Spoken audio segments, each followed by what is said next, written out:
Et bonjour à tous. Alors tout d'abord, bonne année à tous. Donc première vidéo de l'année. Ça va, j'aurais pas trop tardé cette année pour le bonne année. D'habitude je le fais en février. Là j'ai été un peu plus réactif. Donc aujourd'hui petite vidéo pour parler un petit peu des produits plutôt on va dire typés gamer entre guillemets que j'ai bien aimé ces derniers temps. J'ai eu l'occasion sur 2024 de monter un peu plus de PC gamer que d'habitude avec des configs plutôt sympas. Ça a été jusqu'à des grosses configs, enfin une grosse config en i9. Donc ça m'a permis de voir un petit peu différents composants, diverses choses. Et donc je vais vous en parler un petit peu comme ça. Donc ça va être assez décousu. C'est juste voilà un petit peu en mode vidéo blabla des produits que j'ai trouvé assez sympas et que je vous conseille. Alors on va commencer niveau. On va essayer de catégoriser un petit peu par type de matériel. Niveau processeur, donc j'ai monté un petit peu du AMD et du Intel cette année. Mais il y a vraiment un processeur pour moi qui s'est pas mal détaché. C'est un processeur donc j'ai eu l'occasion de monter à deux reprises, une fois pour un client et pour moi aussi du coup parce que j'ai refait ma config et donc ça m'a permis voilà de voir un petit peu ce que donnait ce processeur là. Et il s'agit du i5 14600KF. Donc K pour dire donc c'est la version qui est overclockable et le F qui indique que c'est donc un processeur sans la puce graphique. Donc il faudra automatiquement et obligatoirement une carte graphique quand vous montez ce type de processeur. Il n'y a pas de partie graphique intégrée. Le 14600KF, donc moi c'est un processeur que j'ai touché à peu près à 235 euros. C'était, vous le trouvez grand maximum, on va dire, à 250 euros. Très franchement, il m'a pas mal étonné au niveau, un petit peu à tous les niveaux. Niveau performance, pour le prix, vous obtenez quelque chose qui pour moi est même encore plus intéressant que ce qu'on pourrait trouver chez AMD. Parce que là, pour la peine, chez AMD, pour arriver à l'équivalent de ce processeur-là, il va falloir mettre 100, minimum 100 euros de plus. Donc là, pour moi, le 14600KF, reste un super rapport qualité-prix. Franchement, pour 240 euros, on va dire en moyenne, vous obtenez un processeur qui a vraiment des performances super intéressantes. Même si, bien sûr, les séries 14 restent des séries qui ont fait un peu parler d'elles pour certains problèmes. On verra dans le temps. Il faut savoir que les BIOS ont été corrigés pour essayer d'éviter au maximum ce genre de problème. Donc il y avait, voilà, souvent c'était plusieurs soucis. Alors il y en a qui parlaient d'oxydation un petit peu prématurée au niveau du processeur, ou alors des pertes de performance avec le temps. Donc moi ce que je vous conseille sur ce type de processeur là, en prévention, mettez votre carte mère à jour. Normalement tous les constructeurs ont fait des mises à jour depuis plusieurs mois maintenant, voire même depuis un bon petit moment, euh, par rapport aux préconisations qu'Intel donnait. Donc pour moi, j'ai trouvé ce processeur voilà, vraiment intéressant parce qu'en fait, j'ai regardé les équivalents, même pour moi, j'ai regardé les équivalents en AMD parce que je me suis dit pourquoi pas aussi aller chez AMD. Et dans ces tarifs-là, finalement, c'est vraiment le processeur qui s'en sortait le mieux. Pour moins de 300 euros en général, chez AMD, j'ai pas trouvé vraiment d'équivalent à ce prix-là. Donc processeur assez intéressant, qui chauffe pas énormément, qui a pas une très très grosse consommation, mais franchement qui fonctionne très très bien en jeu. Moi je vois sur des jeux comme Flight Simulator, sachant que je suis quand même maintenant en triple écran 2K, donc je commence franchement à tirer pas mal. Euh, je tourne par exemple sur Flight Simulator en triple screen 2K, on tourne tranquillement à du 20-25% de processeur vraiment au maximum quoi. Vraiment au max quoi. Donc c'est plutôt intéressant. Donc au niveau des processeurs, moi j'ai retenu celui-ci. Après, on va partir dans les produits que j'ai bien aimés, niveau tout ce qui va toucher. On ira dans les cartes graphiques après. Là, on va parler un petit peu ventilation. Une marque que j'avais entendu parler, mais que j'avais jamais eu vraiment entre les mains, c'est la marque Thermalright. Une marque qui est vraiment pas chère en termes de système de refroidissement, que ce soit ventilateur ou water cooling. Et franchement, là, par contre, je suis assez bluffé de leurs produits en termes de rapport qualité-prix. Là, j'ai monté pour un client donc un Thermalright. C'est donc leur modèle. Je vous mettrai les photos parce que j'ai plus toutes les références en tête. Je vous mettrai la photo.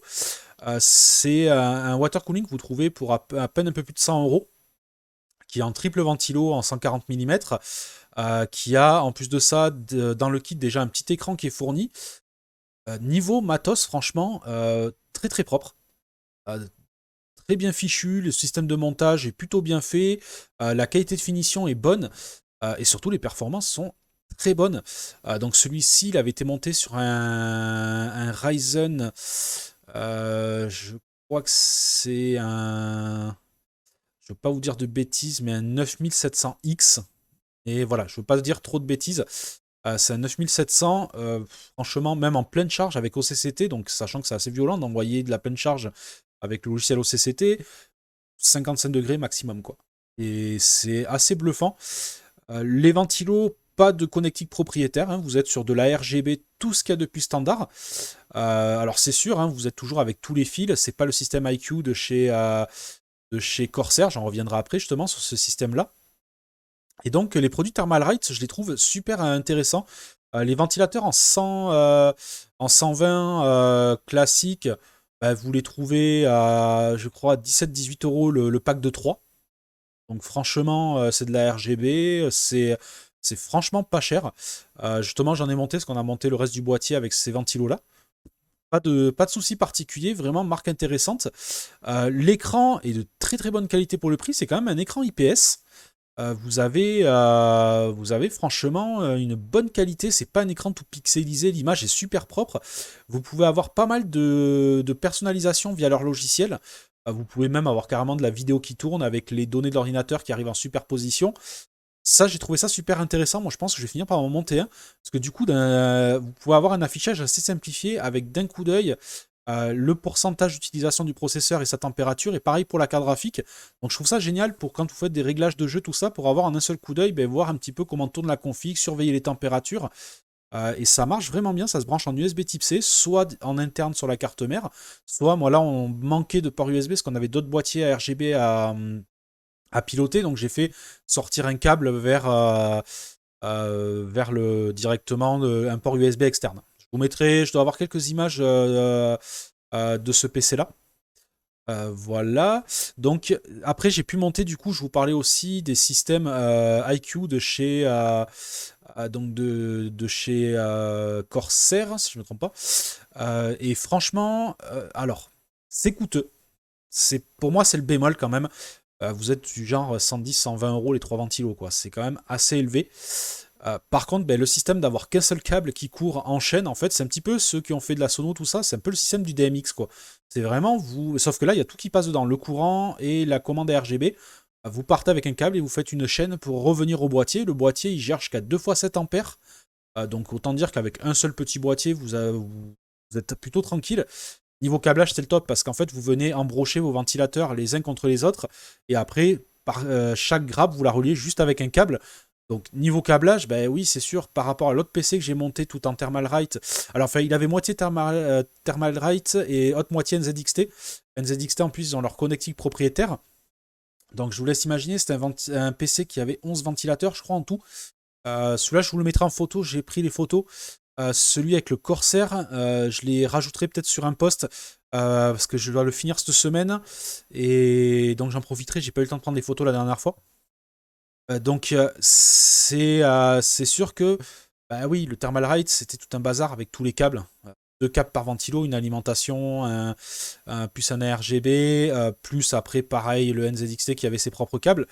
Le IQ, j'ai bien aimé ce système-là. Le logiciel est très complet, franchement c'est pas mal. Là en plus tout est Corsair sur cette machine-là, même la RAM, tout est géré par le logiciel IQ, donc pas besoin d'avoir 50 utilitaires. Ça a été un peu moins le cas sur l'autre PC où on a du NZXT, donc il faut le logiciel NZXT, il y a le IQ pour les barrettes de RAM qui étaient Corsair, et, et donc pour le Thermalright aussi qui a ses propres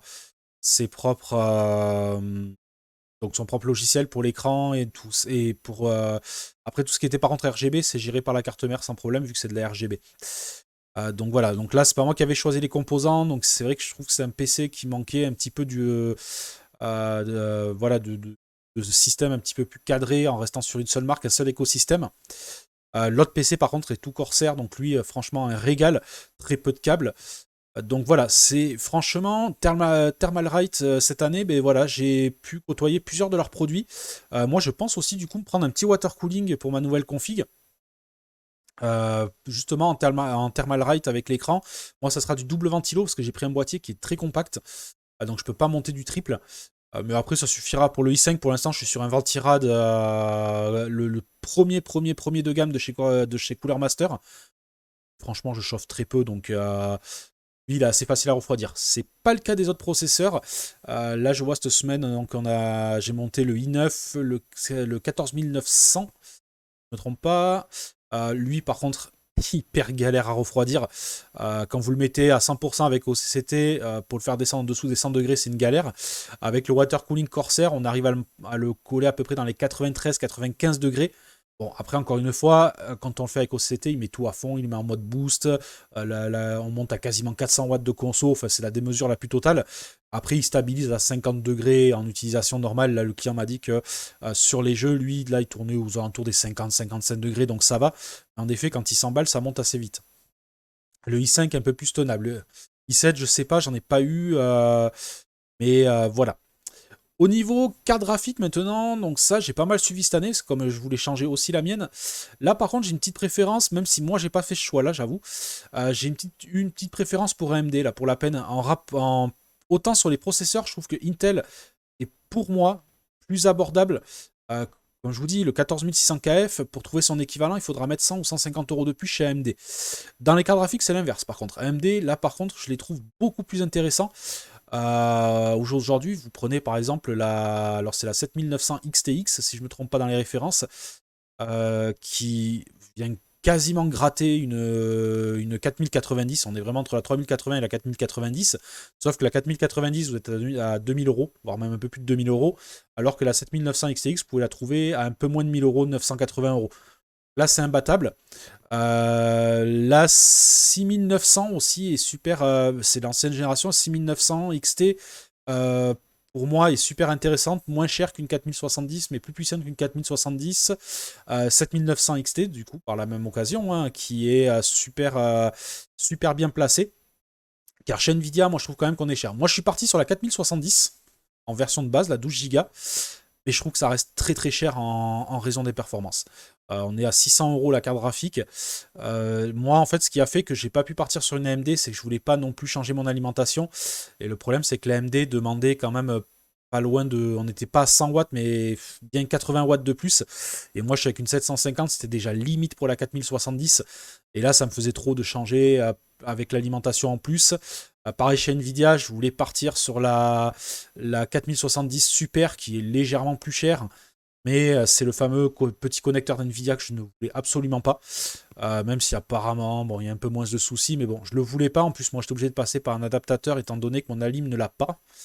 Donc voilà, moi c'était le choix de la 4070, mais par contre, ouais, j'aurais tendance à aller plutôt chez AMD. Parce que ben là justement la config en i9 pour l'instant c'est une 3080 qu'il y a dedans. Le client compte passer sur justement une 7900 XTX. Donc je verrai via son retour, je vous ferai une petite vidéo un peu plus là-dessus. Voir si c'est bien géré au niveau des pilotes et voir si ça fonctionne bien. Mais en tout cas, c'est clair qu'aujourd'hui la 7900 XTX pour moi reste un super rapport qualité-prix. Parce que ben, quand vous regardez tous les tests, elle vient vraiment se placer entre la 4080 et la 4090. Et elle est même assez proche de la 4090 pour la moitié du prix. Donc elle est super intéressante. Donc carte graphique AMD, oui. Clairement, Nvidia, il faut vraiment qu'ils revoient leurs tarifs.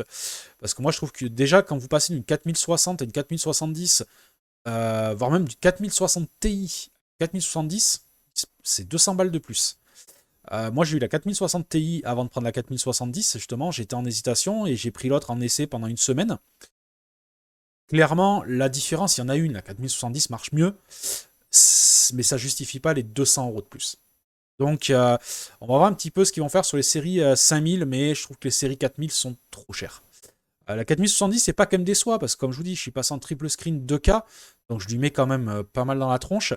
Et bah, sur des jeux de voitures comme Automobilista, tout ça, je tourne quand même un peu plus de 100 FPS, sachant que Automobilista, par exemple, c'est pas l'un des plus costauds, loin de là. Automobilista, franchement, j'ai rien lésiné, j'ai mis tout à fond. Tous les paramètres que j'ai pu mettre à fond, je les ai mis à fond. Je suis donc les trois écrans 2K, triple screen 2K, et je tourne avec le i5 et la 4070 à un peu plus de 100 FPS. Je tourne, allez, sur certains circuits 95 FPS et 110 FPS sur d'autres circuits. c'est quand même assez honorable. Flight Simulator, donc le 2020, parce que j'ai pas pris le 2024 pour le moment, je sais pas si je vais le prendre d'ailleurs. J'ai pu quand même, pareil, je suis tout ultra. Tout en ultra, échelle des terrains à 200, mais je peux même les monter à fond, je vois plus vraiment de différence au-delà de 200, ça ne me change rien. Détail des objets, pareil, à fond, tout en ultra, mais vraiment tout en ultra. Échelle des rendus que j'ai même mis à 105, c'est tout bête. Et de la montée de juste de 0,5, fait de 5%, je trouve que ça rajoute de suite une différence à l'écran. Et donc là, je suis quand même du coup en 7000 et quelques par 1440. Je tourne à peu près 32-35 FPS. C'est pas ouf, et c'est quand même. Enfin, c'est pas ouf, je veux dire, en termes de FPS, ça reste un peu limite. Des fois, ça m'arrive de descendre à 28-29. Mais c'est quand même, je trouve pour Flight, qui est quand même assez gourmand, et, et disons que pour la config, je trouve quand même que c'est quand même assez honorable de réussir à monter aussi haut. Et ça fonctionne plutôt bien. Donc, quand même assez content de la config. Mais j'avoue que ouais, j'aurais bien voulu tenter quand même machin chez AMD, mais ça m'obligeait de changer l'alimentation. Parce que chez AMD, au final, c'était la 6900 XT, si je dis pas de bêtises, qui était légèrement dessus d'une 4070 pour 100 € de moins. Mais bon, ça me couvrait pas forcément le changement d'alimentation. Et après, c'est vrai que oui, la 7900 XT, voire XTX, parce qu'au final, bon, j'ai envie de dire, quand on est à la 4070, on, on regarde plus, je veux pas dire qu'on regarde plus le prix, mais on est presque plus à l'investissement prêt pour prendre la grosse claque au-dessus, quoi. Donc voilà un petit peu les produits que j'ai pu voir sur cette année, voilà, qui sont sortis un petit peu du lot. Bon, après, il y avait bien sûr tout le reste, mais bon, le reste, c'est à peu près courant, hein. En boîtier, j'ai monté du Lianli, j'ai monté du NZXT, H9 Flow. Le H9 Flow, par contre, que je trouve cher. Très franchement, je trouve cher parce que le Lianli à côté, qui est quasiment sa copie conforme, est 100 € moins cher. Et finalement, il est aussi bon, aussi bien fini. Et en plus, vous avez deux dessus en fait qui sont fournis avec. Soit vous avez le dessus métallique pour monter un water cooling, soit vous avez le dessus vitré. Les deux sont fournis. Donc j'ai plus sa référence. Je sais que c'est le compact, mais j'ai plus sa référence exacte. Mais le Lianli, par exemple, voilà, il est très proche, hein. Il est la même disposition que le H9 Flow, mais pour quasiment moitié prix. Là, par contre, ouais, je vais préférer le Lianli qui pour moi est aussi bien fini que le H9 Flow, voire même à certains endroits même encore mieux fini et totalement modulable, on peut tout démonter. Chaque support de ventilo se défait pour pouvoir le monter plus facilement, même encore plus que sur le H9 Flow. Et encore une fois, pour quasiment moitié prix, j'ai préféré fortement le Lianli, qui est super bien fini. Peut-être un peu moins de passage de câble, de choses comme ça, mais voilà, pour la différence de prix, c'est vraiment pas mal. Donc voilà dans les produits plus ou moins qui m'ont un petit peu marqué. Donc c'est vrai que j'en avais fait, ça faisait plusieurs années là que j'en faisais un petit peu de temps en temps. Mais là cette année, ouais, j'ai eu pas mal de demandes en PC Gamer et surtout d'assez belles configs. Et comme je vous dis, là le dernier qui a été monté, j'ai pas encore j'ai pas pensé à prendre des photos, je vous les mettrai dans un post. Là on est sur du i9 14900, 64 Go de RAM. Pour l'instant on a récupéré l'ancienne carte graphique du client qui est la 3080 et qui veut donc remplacer potentiellement par la 7900 XTX. Il a donc tout le système Corsair en ventilation et le Lianli. L'autre config, celle-là, je vous la mettrai. J'avais pris les photos, donc on est sur du. Je ne veux pas dire de bêtises, mais je crois que c'est un 9700X ou 9800. Je me paume encore dans les processeurs AMD. Et là, par contre, c'est une petite carte graphique. C'est une 4060 Ti, parce que le client, lui, il avait plus de besoins en processeur qu'en graphique. Et après, par contre, on est sur 10 ventilos. Enfin, c'était un peu le merdier à câbler. En plus, parce qu'on a des NZXT, on a des Thermalright, on mélange 50 technologies, un bourbier de câbles pas possible derrière, parce que c'est tous encore avec les doubles câbles. C'est là où, par contre, le système IQ de Corsair, je l'ai trouvé magique à côté, hein. Vous câblez ça en 2-2, vous embrochez vos ventilos. Il y a un petit. Une petite broche à mettre qui va vous faire la partie électrique, une autre broche plastique pour clipper. Vous avez un câble de chaque côté, voire un seul câble si vous faites votre grappe d'un coup. Franchement, c'est un régal à côté. Tout est géré par un autre logiciel, mais bon, c'est pas le même prix. C'est pas le même prix. Thermalright, ben, c'est carrément moins cher. Le water cooling de chez Corsair, il est à 200 balles, alors que le Thermalright à 100 balles. Pour moi, franchement, à part le système de câblage, je l'ai trouvé limite meilleur. Dans le sens où vous avez l'écran en plus, déjà, qu'il n'y a pas, qui est une option sur le Corsair. La finition, franchement, c'est la même. J'ai pas senti que un était moins bon que l'autre. Et même si, même le Thermal Ray, je l'ai préféré au système de l'attache du processeur qui était plus costaud et mieux foutu que celle du Corsair qui est pas ouf. Franchement, c'est une petite croix derrière d'un métal assez souple. Je l'ai pas trouvé folle. Franchement, pour le prix. Mais bon, après, les performances sont là. Hein, sur le Corsair, pour le i9, c'est quand même assez honorable de tourner à 50 degrés. Ça veut dire qu'il est quand même performant. Attention, hein, il faut aussi dire ce qui est. Le Corsair fait son boulot. Donc voilà. Donc franchement, voilà un petit peu les produits que j'ai pu faire. Je vous présenterai peut-être ma config. Moi, j'ai refait donc ma config, que ce soit au niveau du PC ou des écrans. Donc j'avais suivi, donc comme je l'avais dit, j'étais passé au Fanatec et j'ai eu une envie, voilà, ça faisait un moment que je traînais des vieux écrans 27 pouces, des écrans basiques, voilà, mon triple screen, c'était, à part le central qui était un IPS de chez Asus, les autres c'était des banks, les tout premiers prix qu'on pouvait trouver en 27 pouces, donc c'était vraiment pas ouf. Là je suis passé sur 3 Samsung Odyssey en 32 pouces, donc c'est du 2K en 165 Hz. C'est une dalle VA, par contre, c'est pas de l'IPS, mais la promo est intéressante. Ils étaient à 199 € l'écran. Pour un 2K en 32 pouces, franchement, ça valait le coup. L'IPS, il fallait mettre 100 balles de plus par écran, voire même 150. Ça me faisait beaucoup trop cher. La config, c'est pareil, il y a eu un peu de récup de l'ancienne pour gagner un peu. Donc, je suis pas passé en DDR5, je suis resté en DDR4. Grappiller un peu quelques sous. Ça m'a permis de grappiller en fait sur les RAM déjà de ne pas avoir à les racheter et sur la carte mère parce que j'ai pu partir du coup sur une génération DDR4 qui était beaucoup moins chère du coup. C'est celle mais du coup que je vous ai filmé pour le flashage de BIOS. Celle-là c'est la mienne. Ça m'a permis d'avoir cette carte mère là pour des générations 14 en DDR4 pour 165 euros. Mais et son équivalent, ben, je l'ai monté en fait là sur le i9. On a pris son équivalent DDR5 et ben on est 100, presque 150 € plus cher, quoi. Donc ça m'a permis d'avoir à moitié prix en jouant sur l'ancienne génération. Et tant pis, je suis resté en DDR4. Voilà. C'était pour rester dans un prix raisonnable parce que la carte graphique m'a fait déjà assez mal. Donc voilà, donc je suis avec le i5 et mes 32 Go de RAM que j'avais déjà avant DDR4 et la 4070. C'est sûr, j'aurais pu faire mieux, j'aurais pu monter en DDR5. Mais bon, voilà, voire peut-être pour mettre un petit peu plus pour avoir la carte AMD. Mais bon, après, c'est pareil, c'est toujours plus. Et là, plus ou moins, je suis quand même content des performances que j'ai. C'est plutôt correct. Même si, en effet, voilà, comme on dit, j'aurais pu faire mieux. Mais voilà, le budget, moi, j'étais à 1 200 € tout compris. Ça me faisait déjà mal. Il m'aurait fallu à peu près pour passer en DDR5 et monter un peu plus haut en carte graphique, vous vraiment monter quelque chose d'un peu plus costaud. Le problème, c'était encore 4 ou 500 € de plus. Donc les 4 ou 500 €, ben, j'ai préféré les mettre dans les écrans. J'aurais pas eu les écrans à changer. J'aurais peut-être poussé un peu plus la config. C'est voilà. Pour l'instant, moi, ça me va. Ça tourne très très bien. Donc j'ai pas un gros regret d'être resté en DDR4 et de la 4070 qui fait le job. Donc voilà, je vais m'arrêter là pour cette vidéo. Je vous mettrai un petit peu au fur et à mesure que je blablate en incrustation les photos des composants dont je parle et tout ça. Ça permettra de ne pas avoir que ma gueule comme ça sur l'écran. Et voilà, pour un petit peu la première vidéo de l'année. Prochaine vidéo qui viendra, c'est le bilan. Vous savez que tous les ans, je fais un petit bilan de l'année précédente. Cette année, je vais essayer de vous le poster en janvier quand même, et pas vous le poster comme... je crois que le pire, ça a été l'année dernière, où je voulais poster 6 mois après, où je vous l'ai fait même carrément l'été. On va essayer de le faire un peu plus rapidement. Allez, sur ce, je vous dis à une prochaine vidéo. Ciao, ciao.